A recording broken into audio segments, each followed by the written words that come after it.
My Life and My Efforts, Volume 1. Autobiography by Karl May, 1842–1912. Karl May, born in 1842 under the name Carl Friedrich May, published the first volume of his autobiography in November of 1910. He never found the time to write the planned second volume, or any of the other future works he is referring to in this book before he died in 1912. Rudolf Lebbeus felt insulted by what Karl May had to say about him in his autobiography, and, less than 1 month after the sale of this book had started, Lebbeus succeeded in obtaining an injunction against it, so that it had to be taken out of the shops, and all remaining copies had to be destroyed. Rudolf Lebbeus is portrayed by Karl May as a villain of the worst kind, a man who changes his political loyalties for money and specializes in blackmailing people after digging up dirt from their past, in order to control and use them, and, most of all, in order to extort money. It is a fact that Lebbeus had been asking Karl May to loan him money, and when Karl May refused to pay, Lebbeus started publishing ever more aggressive articles against May in a newspaper he owned, full of exaggerated and partially false accusations. Lebbeus had been working for several newspapers with different political backgrounds before joining the Social Democratic Party and writing for their newspapers. After founding his own newspaper, he left the party and changed his political views into the very opposite. Lebbeus then focused on anti-Semitic propaganda, and, after the First World War, he even led an anti-Semitic party for a few years. He died in 1946. Thus, the first edition of Karl May's autobiography could only reach a few hundred people, probably mostly among German-speaking readers outside of Germany, for example, in Austria, where the injunction of the German court did not apply. About 3 months prior to his death, Karl May wrote to his publisher, concerning my life and my efforts, I am willing to do your bidding. I will tackle it. Whether Karl May rewrote some parts of his autobiography is uncertain, but very soon after his death, his publisher announced that an abridged version would soon be available. For a month after Karl May's death, this abridged version was published. It did not just omit the passages about Rudolf Lebbeus, but much more, and it even added text taken from other autobiographical writings by Karl May. This adaptation is credited to Karl May's widow, and E. Schmid, 1880 for 1951. Little more than a month had passed before someone else, the lawyer Oscar Gerlich, felt insulted by this version and obtained an injunction against its publication. The publisher reacted by printing new, mostly blank, versions of those two pages Gerlich had objected against, instructing booksellers to rip out the offending pages and to glue the new ones in.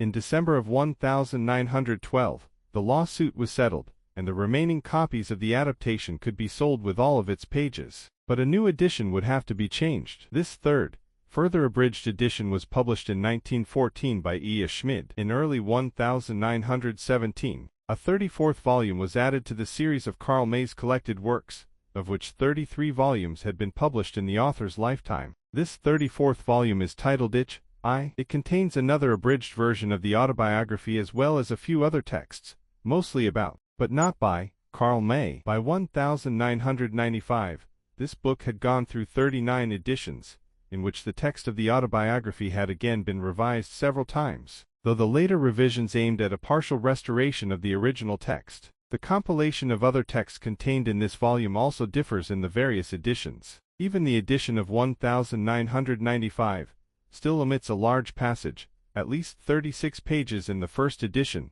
about Rudolf Lebbeus. It also moves to passages which had been omitted from the 7th chapter in previous editions to an appendix. In the first one of these passages, Karl May writes about his views on plagiarism. Though Karl May insists on being truthful in this book, one should not approach it without skepticism. It is particularly hard to believe that all of his repeated deceptions, assuring his readers that his fictional adventure stories were based on fact, were all just designed to set the scene for some great work he was all the time planning to write at some later point in his life. Probably, his mind just sought a way to escape his unpleasant past and his present problems with his failing marriage to his first wife, by retreating into the fictional persona of the protagonist of his novels. Furthermore, there are many details where May's memory might have proven slightly unreliable or which he might intentionally or subconsciously try to conceal. For instance, his description of the events due to which he was thrown out of the boarding school completely contradicts the version found in the school's files. He writes that before Christmas he had to clean the candlesticks and kept the tallow he scratched off of them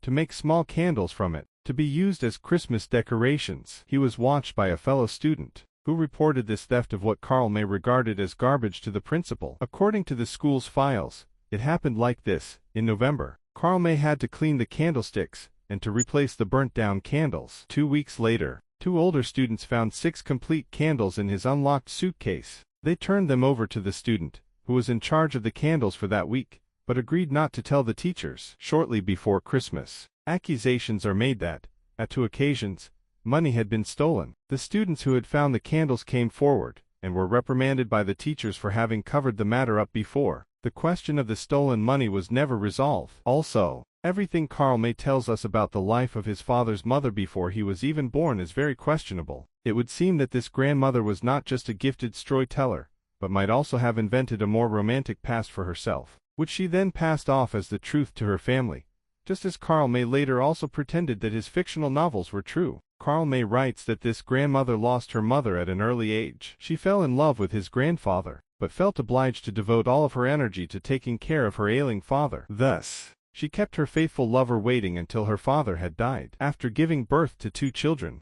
she lost her husband in a tragic and rather dramatic accident at Christmas. After some hard times, she found a job as a housekeeper, had a near-death experience, lost her job, and married a poor weaver by the name of Vogel, who also died shortly afterwards. Some aspects of this story plainly contradict the few facts from her life which could be pieced together from old church documents. These facts are: on May 1st, 1803, she married C.F. May, while both of her parents were still alive. 5 months later, their daughter was born. In 1810, her son Heinrich, Karl May's father, was born. The records of his baptism state that Heinrich's father was not his mother's husband. He was baptized under his mother's maiden name. On February 4th, 1818, C.F. May died due to a disorderly way of life, whatever this is supposed to mean. In 1820, the mother of Karl May's grandmother died. In 1822, she married C.T. Vogel. In 1825, her father died. In 1826, C.T. Vogel died. Later in the same year, a church document lists her son Heinrich with the surname May. There are indications that Karl May was not just aware of the fact that some things he wrote about his grandmother were not literally true, but that he had also invented some of it himself. The most striking indication of this is an old book of Oriental myths, entitled Der Hakawati, which May claims had belonged to his grandmother. He claims that the fable of Satara, which he tells us in the beginning of his autobiography, had been contained in this book. It seems that neither such a book, nor the author Christianus Kretman ever existed. The author's name is strangely similar to May's grandmother's maiden name J. Christiane Kretschmer. The fable of Satara seems to be Karl May's own creation. In the end of the 5th chapter, he mentions another book, which he claims he had received from a man who had a great impact on his life while he was in prison. This book also never really existed. Apparently, these books are only meant to serve as symbols for abstract concepts and ideas, which he got to know through the persons concerned. Thus, not just Karl May's novels, but also his autobiography, would have to be interpreted in a somewhat allegorical way, not necessarily representing literally true facts, but rather symbolizing a spiritual truth. Karl May's grandmother is of particular interest, because he writes that she had inspired the character of the Princess Mara Durrama,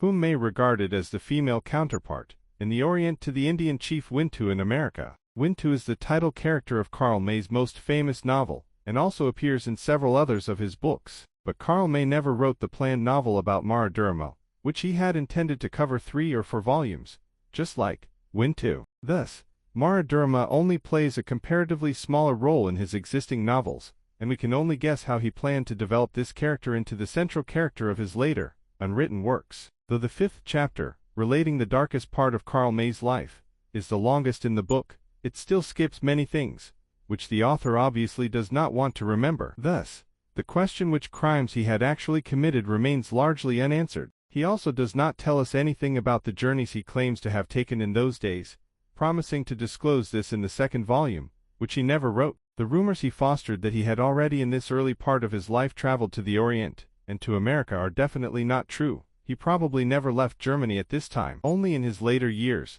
he took a long trip to the Orient and Asia, 1899-1900, and a trip to America, 1908. As far as the lawsuits and the events which led up to them are concerned, Karl May, of course, cannot be expected to relate them in an objective manner. After he had resigned his job at HGMNCHMEYERS Publishing Company in 1877, he wrote for other publishers and got married in 1880. From 1882 on, we find him working for MNCHMEYER again, writing those novels which were to become the reason for his first lawsuit. According to Karl May, MNCHMEYER was on the verge of bankruptcy and begged May to save him with his gift for writing best-selling novels. But the truth might have been rather different. Karl May admits himself that the other publisher he had mainly been working for did not pay him much. The royalties I received from Pustet were so insignificant that I cannot bring myself to naming the amount. Having to support a wife, one can easily imagine that May was the one who was in need of some cash. Furthermore, I have read elsewhere that MNCHMEYER had paid May an advance of 500 marks, a fact which May fails to mention in his autobiography. And then there are Karl May's allegations that MNCHMEYER, or rather one of employees, had spiced up those novels with indecent passages, though it is likely that some abridgment had taken place. The claim that those novels were completely rewritten from morally impeccable stories into immoral trash are surely an exaggeration. For almost 20 years after their original publication, nobody seemed to be offended by these so-called indecent novels. Only after MNCHMEYER's widow had sold the rights to these novels, which she did not even own, and was therefore sued by Karl May, articles started appearing in the newspapers denouncing these novels as highly immoral. These articles were not just designed to destroy Karl May's reputation, and thereby ruin his chances in the pending lawsuits. They also increased the demand for the illegally printed copies of these novels. Perhaps, Karl May saw no other way to escape this trap than to pretend that his novels had been altered, and perhaps, his memory of them had also changed, regarding them as closer to his later works than they really were. At any rate, a proof, one way or the other, would be impossible. The original manuscripts had been destroyed, and those who allegedly rewrote these novels were already dead when the lawsuit started. After Karl May's death, E. Schmidt obtained the rights to all of his works. He believed in the myth that Karl May's novels had been thoroughly rewritten without the author's consent, and made sure that the original versions were no longer published. He then created what he regarded as improved versions of all of Karl May's works, especially the disputed novels. Originally published by MNCHMEYER, were rewritten rather dramatically. Large parts of the plot were removed, and new solutions to certain mysteries were invented. Characters from Karl May's more popular novels were added, etc. Generations of readers have known Karl May only through Schmidt's adaptations. After Karl May's works had entered the public domain, a few editions presenting the original text have been published, but the vast majority of all books sold in Germany under the name of Karl May still contains the adaptations by Schmidt et al. I have read that Karl May was the most frequently translated German author of all times, but unfortunately this does not apply to the English language. Though even the Encyclopedia Britannica describes him as one of the world's all-time fiction bestsellers, he is virtually unknown by most English-speaking readers. The earliest English translation of one of his works came in 1886, probably in the form of a weekly series of booklets, under the title Rosita, a translation of Das Wld or Schen. The first one of those disputed novels Karl May had written for HGMNCHMEYER under a pseudonym, I suppose. These booklets were just as quickly discarded and forgotten as they were printed. In 1898, two books entitled Wintu, The Apache Night, and The Treasure of Nugget Mountain were published, containing a severely abridged and altered translation by Marion Ames Taggart of Karl May's most famous novel, Wintu. Among other things, the main character is changed from a German, implicitly a Protestant, into an American, whom the translator has named Jack Hildreth, and who keeps on emphasizing that he was a Catholic. In one place, the translator has even added a line in which the hero is made to point out that the religion of the murderer Rattler was not his own, but that of a non-Catholic, when Wintu suggests to him that he had the same religion as the murderer. In the original book, the hero simply answers yes and then goes on to explain, as he also does in the translation, that the murderer did not keep the commandments. These liberties of the translation are particularly serious since Karl May often had to defend himself against allegations of promoting Catholicism, though being a Protestant, just because he published many of his stories in a Catholic magazine. In 1900, the series of translations by M.L. Taggart was continued with Jack Hildreth on the Nile, based on Karl May's Der Mahdi, Achaia, Im Land des Mahdi. You can find these three books on the internet at http:// KARLMAY.UNI-BIELEFELD.DE, KMG, Sprken, English, Primlit, Index.htm.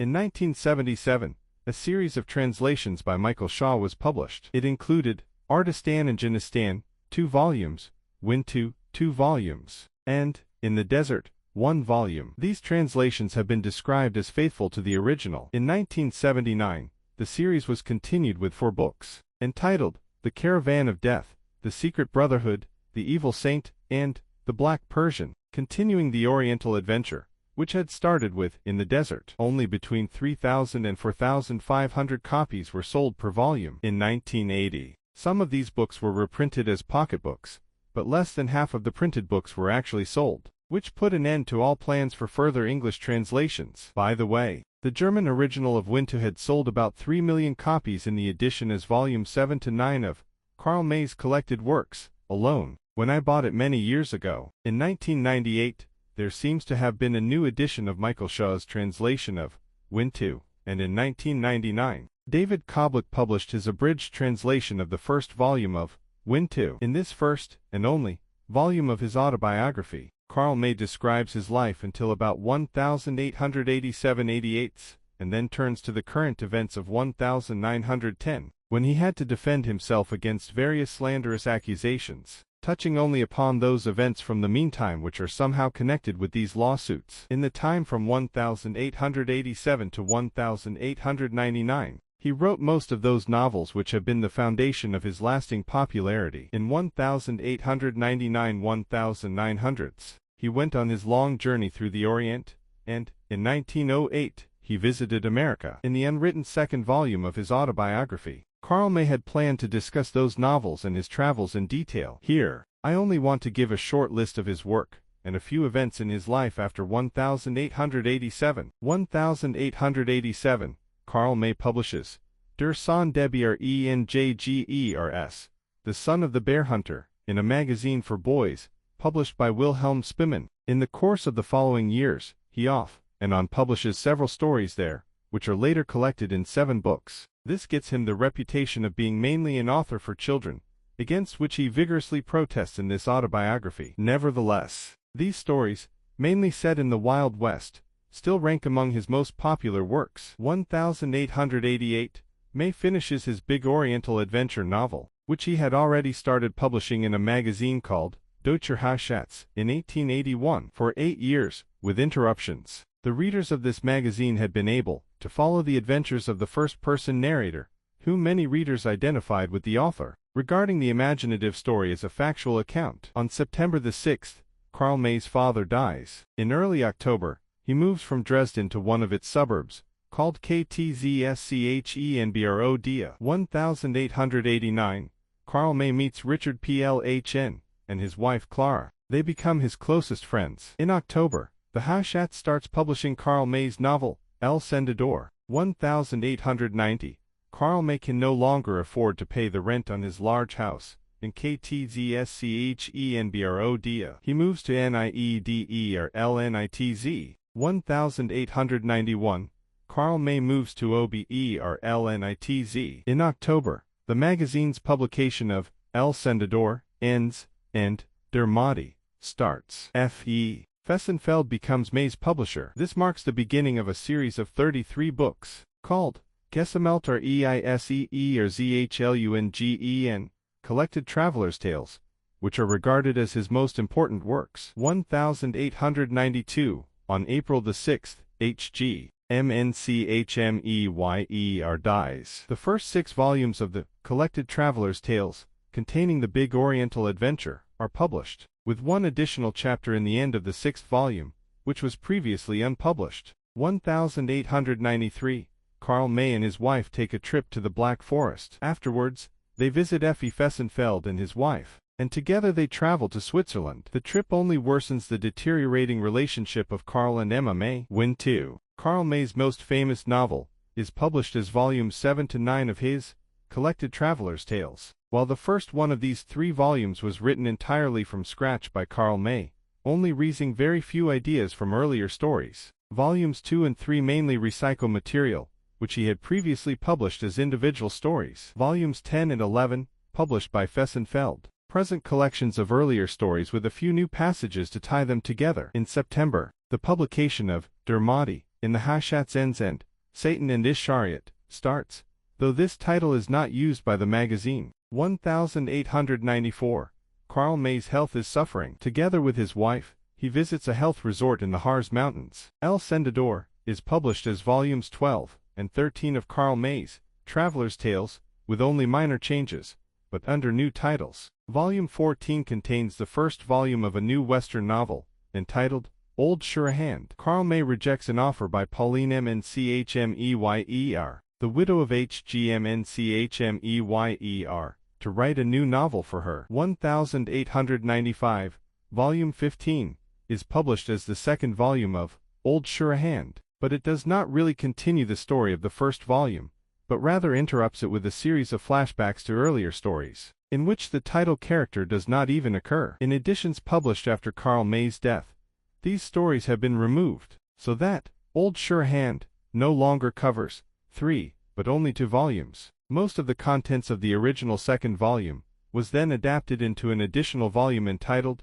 Kapit in Kaiman. The English translations published in 1971, under the titles Canada Bill and Captain Cayman, are based on these stories which Karl May originally incorporated into the second volume of Old Sure Hand. Karl May is visited by Ferdinand Pfefferkorn and his wife. Karl May had gone to school with Pfefferkorn, who had since then emigrated to Lawrence, Massachusetts. The Pfefferkorns conduct spiritualistic seances with the Mays, and probably also the PLHNS. On December the 30th, Karl May buys a house in Radebeul, which he names Villa Shatterhand, after his alter ego, Old Shatterhand, from his Western novels. Here, he spends the rest of his life. Nowadays, the house continues to be preserved as a museum. 1896.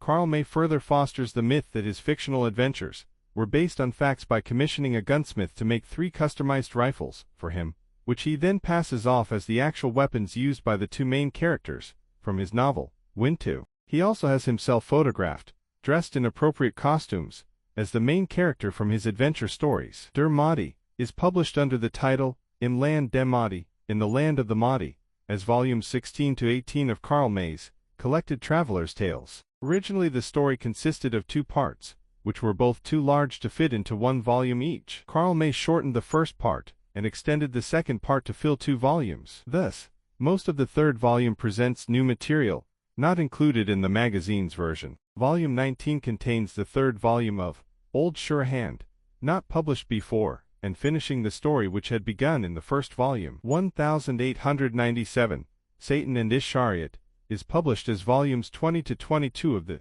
Traveler's Tales. In adapting the novel for this edition, in the year before, Karl May had realized that Heinrich Keter, the editor of the Haschatz magazine, had almost entirely removed a rather long chapter from the novel. May demanded that his original manuscript should be returned to him, but only those pages of the lost chapter, which had been ignored in their entirety, as well as most of the last third of the novel, had survived. But still, in spite of all this, he did not completely restore the novel for the edition published by Fessenfeld. Instead, on about 6 printed pages, he only gives a summary of the lost chapter, which otherwise would have covered approximately 200 pages. After Keiter's promise that this would never happen again, Karl May writes the beginning of Im Reich des Silbernen Lwen, in the Empire of the Silver Lion, for the magazine, but discontinues his work on account of a new controversy. For the next 10 years, Karl May publishes no further novels in this magazine. Karl May and his wife travel through a large part of Germany,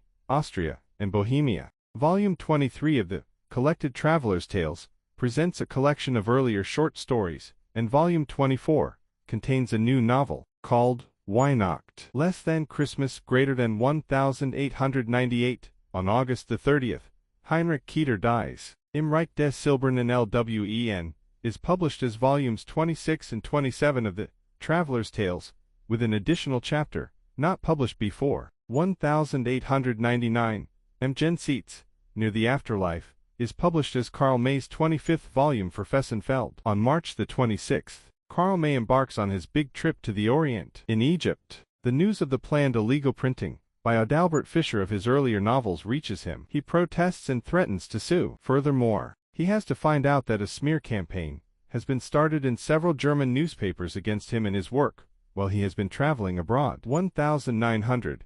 May is joined on his journey by his wife Emma, his friend Richard Plhn, and his wife Clara. He returns home on July the 31st. Karl May publishes a book of poetry, entitled Himmelsgedanken, Thoughts of Heaven, 1901, on February the 14th. Karl May's friend Richard Plhn dies. May writes his pacifist novel, Et in terra pax, but has to interrupt it, since it violates the not-so-peaceful intentions of the publisher Joseph KARL.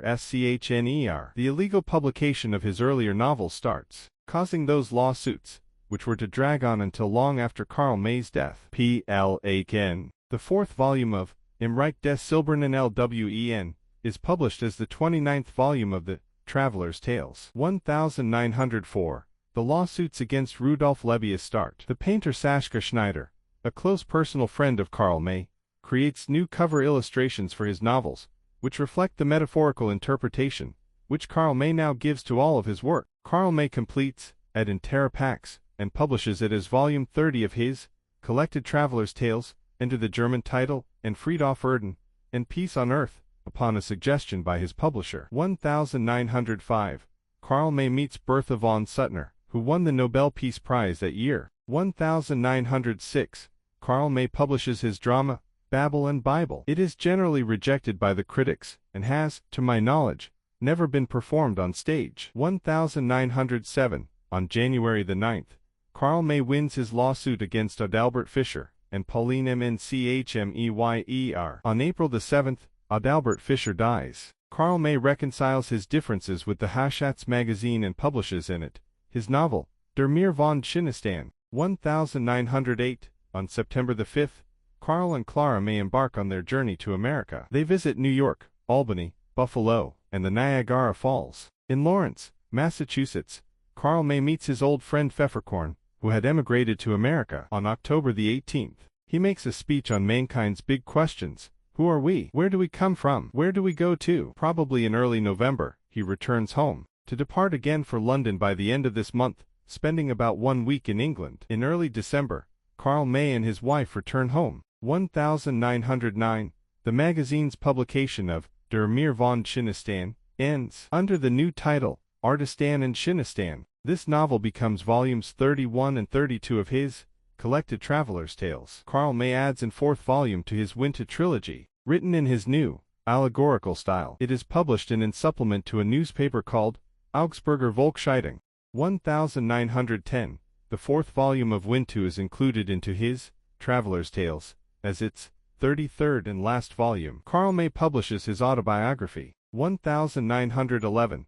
Karl May's health is getting worse. From May to July, he spends time in several health resorts in Austria and Italy. On December the 18th, Karl May wins his lawsuit against Rudolf Lebbeus. In the end of the year, May suffers from a severe case of pneumonia. 1912.